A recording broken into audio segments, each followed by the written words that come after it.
Hi guys, welcome back to my YouTube channel. It's your girl Zoe, and in today's video, as the title says, I'm going to do a short get ready with me video, and in the process talking about why I don't date. I'm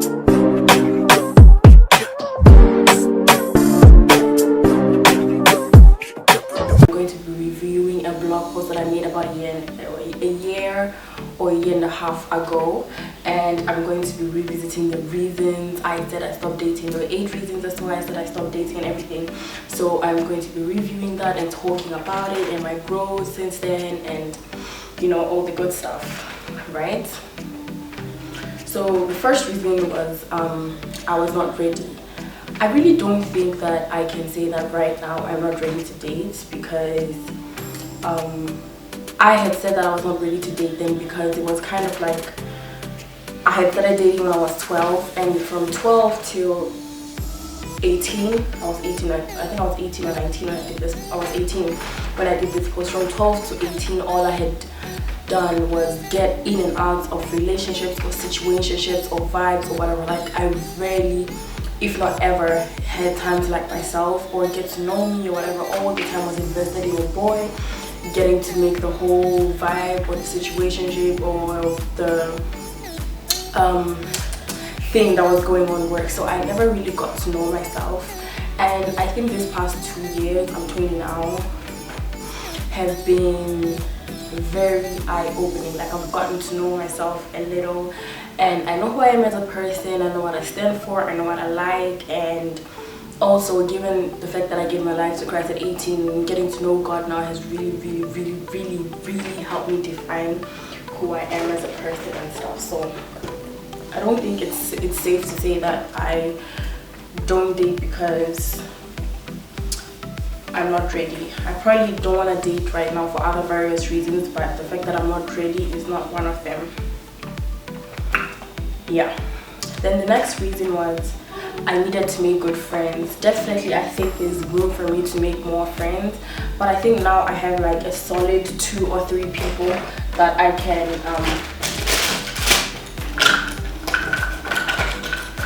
count on as my friends. Like, if I'm to call people who are my friends, I think I can call quite a few people who I can rely on to help me with things, to get things done for me if I ever need help, you know, all of that good stuff. So I do have friends now, and I can't say that I'm not in a relationship because I don't have, I need to make friends. That's not applicable anymore, because we've grown over here and we've invested in our friendships over here, you know. So yeah, that's that about that on that. Then the third reason was my standards were too low. Let me see what I wrote. I said, when I say my standards were low, they were really low. Standards aren't only about the honor and reverence you demand from the people around you. Standards are also a palliative reflection of how you treat yourself. True. You cannot have standards when you can genuinely love yourself. Definitely. I couldn't love myself for me because I didn't even know myself. Talk about self-awareness.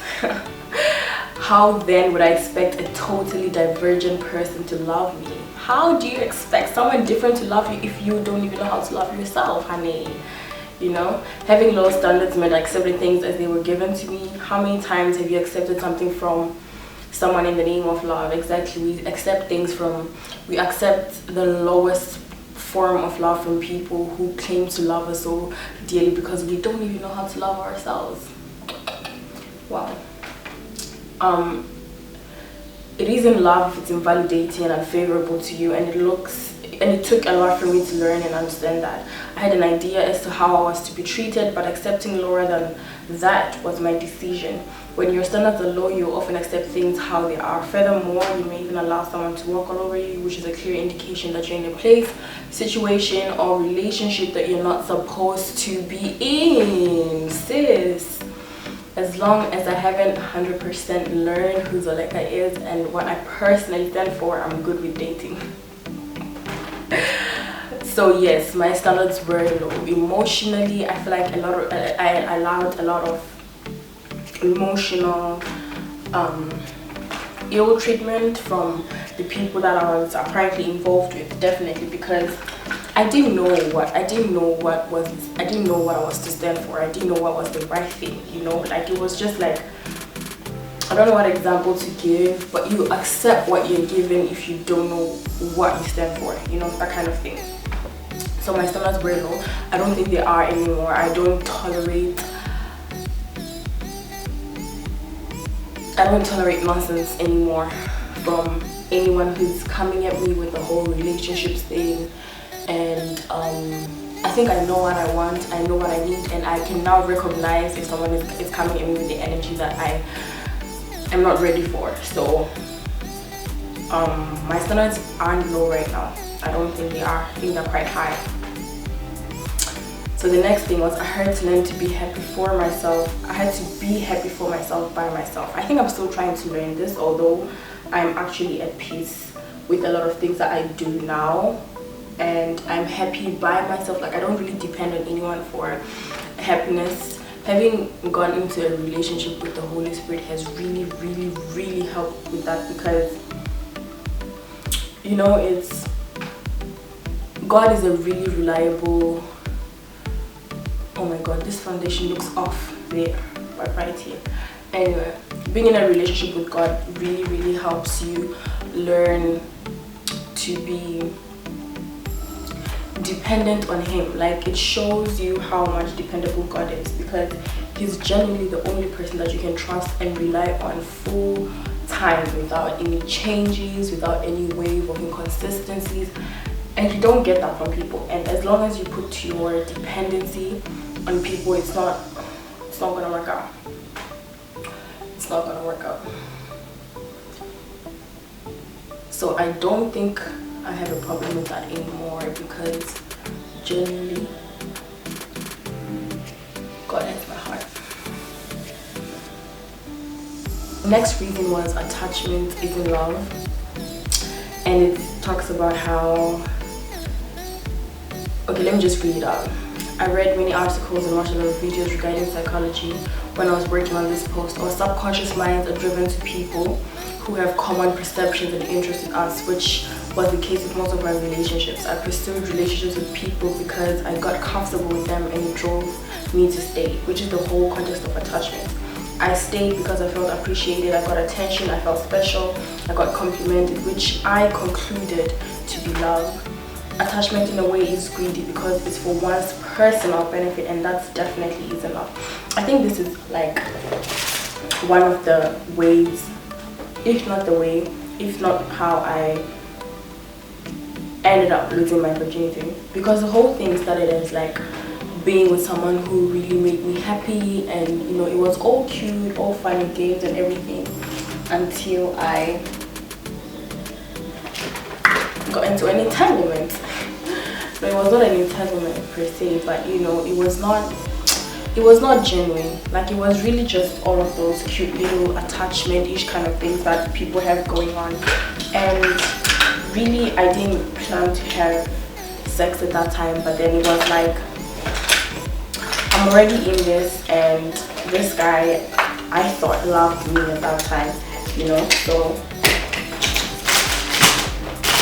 one thing led to another, and then that happened. So anyway, my point here is, like, if you're going to confuse attachment and love, then definitely things are gonna get mixed up, because it's very easy to think that someone loves you just because they make you feel good, just because you guys like are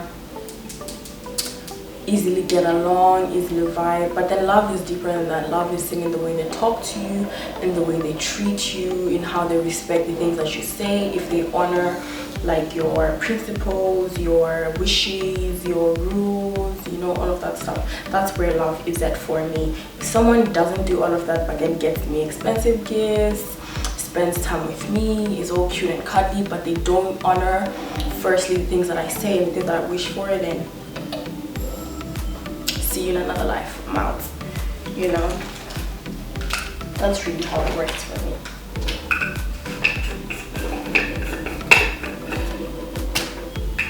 I'm gonna set my face before I do my brows.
moving on.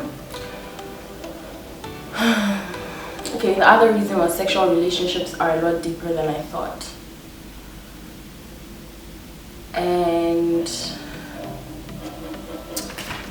that's like where it's really at for me, because I really, at this point, I'm not willing to compromise my sexual purity for anyone or for anything. And I know some people might not understand that. I've been asked out a lot of times by a lot of people, and most of them don't understand why I would say that I don't want to have sex or it's a big deal. But then again, if you're not a believer, I think, and maybe you're not following your whole moral compass thing that people have going on these days, I totally understand it, because being sexually pure is really hard. Like choosing to not have sex or to be in a relationship and still not have sex is really, really, really, really, really difficult. And it's only possible, I think, with the help of God. I don't see myself being able to maintain sexual purity in a relationship without God, without the help of the Holy Spirit, you know. So it's kind of like,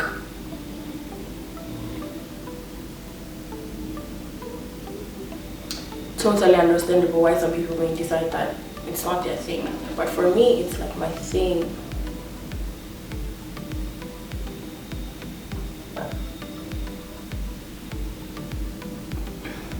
It's like my thing, and I'm not doing it any other way.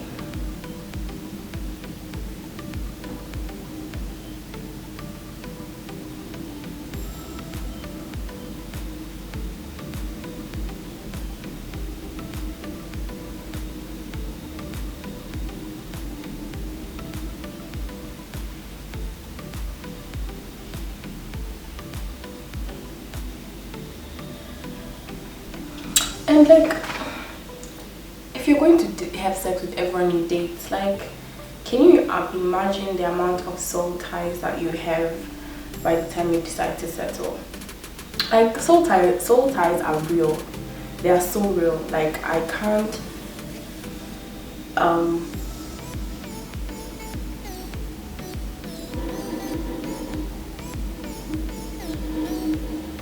express how much work I had to do to like break the ones that I had when I first came to Christ. Like, it was a lot of work, a lot of praying, a lot of crying, a lot of healing. Like, I don't know,